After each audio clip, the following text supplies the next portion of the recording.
Anda kembali bersama kami di Forum Christian, saya masih bersama dengan epidemiolog Griffith University di Australia, Diki Budiman. Pak Diki, vaksinasi digenjot tapi baru 2,03% ya, dari target 181.554.465 yang ditargetkan. Anda melihat secara paralel apa yang perlu dilakukan, potensi dihantam dua atau double puncak pandemi COVID-19? Ya, sebetulnya apa yang terjadi di Kudus adalah juga harus kita apresiasi ya. Jadi Pemda ya itu bisa cepat merespon situasi dengan ya menyampaikan kasus ini, menemukan ini, melaporkan ini. Ini harus ditiru oleh daerah lain karena artinya kita harus merubah paradigma ya, bahwa menemukan kasus, melaporkan kasus itu satu prestasi yang harus diapresiasi. Karena sejauh ini yang saya masih belum terlihat perubahan signifikan di para pimpinan daerah adalah mereka menutupi kasus atau tidak mencari atau menemukan kasus. Dan ini berbahaya karena artinya fokusnya bukan untuk menyelesaikan krisis kesehatan ini. Nah, inilah yang harus kita lakukan. Kita harus rubah ya dalam jeda waktu ini yang saya kira masih memungkinkan lah. Kita harus optimis ya, walaupun tetap harus dipakai ukuran-ukuran yang jelas dan valid ya.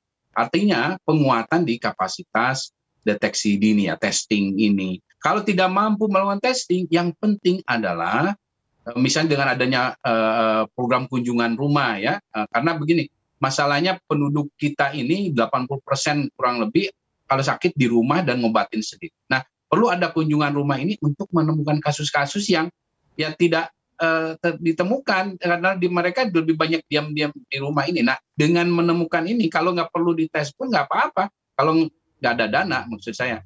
Ya yang penting harus ada isolasi karantina. Karena isolasi karantina inilah yang akan terbukti efektif dalam memutus mata rantai supaya tidak ada penularan lebih lanjut. Termasuk kalau ada kunjungan rumah ini, dan ini harus ada nih untuk konteks Indonesia, kunjungan rumah ini dengan melibatkan kader dan dua tenaga kesehatan untuk menemukan orang yang tertular ataupun yang kontak dengan yang terinfeksi tadi, punya komorbid tidak, punya faktor risiko tidak, sehingga bisa segera di-manage, diberi rawatan dukungan.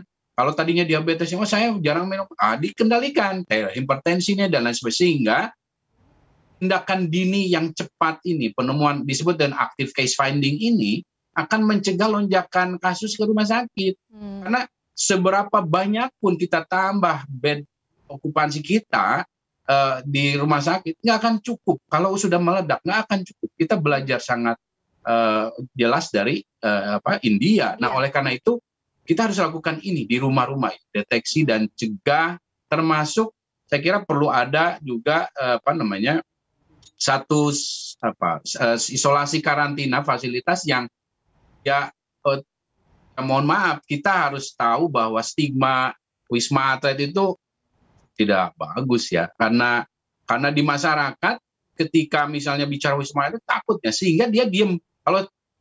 Kalau ada orang kontak itu nggak mau terbuka dia karena takut dikirim misalnya, karena apalagi orang di daerah, wah takut bayangannya nanti saya dikirim ke sana, kirim sana. Nah, kalau ada fasilitas isolasi karantina yang dekat dengan komunitas, dikelola oleh masyarakat, dibantu oleh pemerintah daerah tentu, dan ada kader yang mendatangi rumah, itu jauh lebih efektif. Dan itu terbukti di Afrika itu efektif banget. Karena apa? Masyarakat nggak takut. Pak Diki, kalau kita lihat di paralel harus kita siapkan.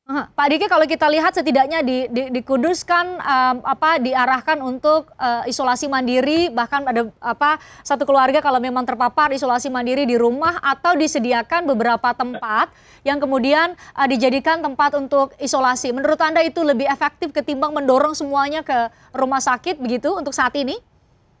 Ya, betul Pak Presiden. Karena begini, harus kita sangat selektif sejak awal. Saat ini pun kita harus membangun sistem yang efektif dalam mekanisme rujukan pasien, ya, supaya tidak dikit-dikit nanti dirujuk ke rumah sakit.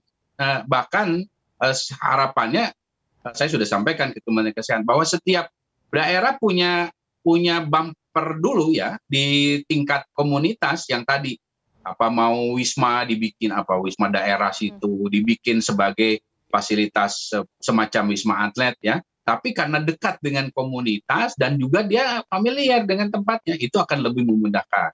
Nah, tapi perlu ada dukungan baik itu kerjasama pemerintah daerah dengan swasta ataupun masyarakat untuk dukungan masalah kebutuhan logistik. Karena logistik ini penting.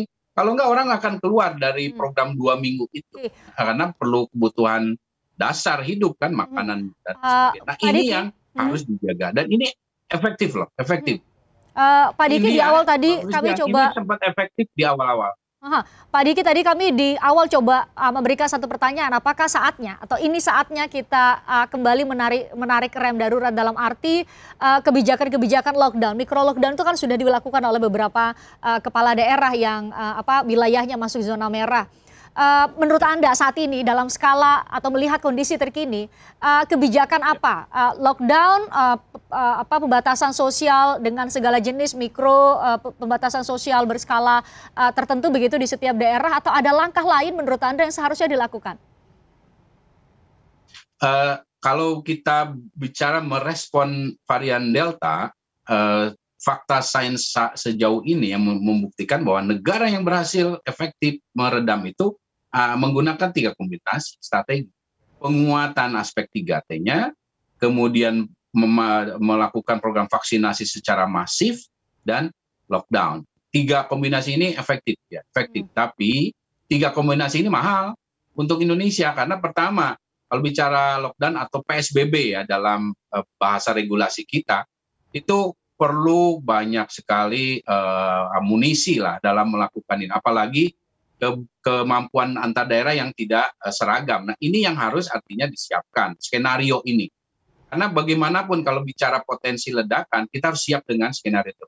Artinya 3 itu, nah yang bisa kita lakukan dari saat ini adalah 3T itu, penguatan 3T, kapasitas testing tracing, kemudian kalau untuk mencegah juga kecepatan dari penularan, karena Delta varian ini bahkan ketika negara itu melakukan lockdown sekalipun tetap cepat, walaupun dia memakai masker sekalipun tetap tertular. Nah ini artinya luar biasa sekali efektif dalam penularan. Nah 5M-nya berarti sembari menunggu kesiapan, yaitu skenario terburuk yang tadi PSBB itu, kita 5M ini benar-benar dalam. Nah masalahnya adalah di Indonesia ini konsistensi ini menjadi isu yang sangat klasik dari sejak awal. 3T udah kita dengungkan dari awal, 5M, tapi dalam prakteknya bahkan hingga hari ini orang bolak-balik pertemuan di salah satu pulau di institusi pemerintah itu masih terjadi. Nah ini program dukungan terhadap pengendalian pandemi yang berfokus pada kesehatan ini belum menjadi tujuan dari semua sektor. Masing-masing masih terpecah. Nah ini yang berbahaya sekali. Ini yang harus diperbaiki ya. Kita masih saya kira masih punya waktu, tapi harus benar-benar semua bersinergi. Kemudian yang harus juga kita perkuat adalah vaksinasi. Vaksinasi ini yang ya memang Pak Presiden ini sedang mengarahkan katanya Jakarta, tapi menurut saya bukan hanya Jakarta. Yang serius ini semua kok, sebaran dari masalah ini sudah bukan hanya di 1-2 wilayah, ini sudah, kalau Jawa itu semuanya, sudah semuanya. Nah ini artinya apa yang disampaikan 3-5M kemudian vaksinasinya harus menjadi satu program yang dijalankan secara setara, merata di semua daerah. Ini yang menjadi permasalahan atau tantangan di Indonesia. Pak Diki, usai jeda kita coba bahas dari perspektif lain. Kalau bahas COVID-19 tampaknya semua orang akan mengarahkan telunjuk untuk cari siapa yang salah. Tapi kita juga patut mengevaluasi selama ini berbagai program yang sudah dilakukan oleh pemerintah, kenapa tidak efektif? Apanya yang kita bahas? Kenapa? Apakah ada kontribusi juga dari kita semua yang masih bandel ke tempat umum, sudah diberi keleluasan untuk tetap ke tempat umum tapi tidak taat protokol kesehatan? Seberapa besar faktor itu memberikan kontribusi pada apa atau keadaan yang saat ini kita hadapi, yaitu puncak pandemi COVID-19 di depan mata? Sesaat lagi di Forum Prestia.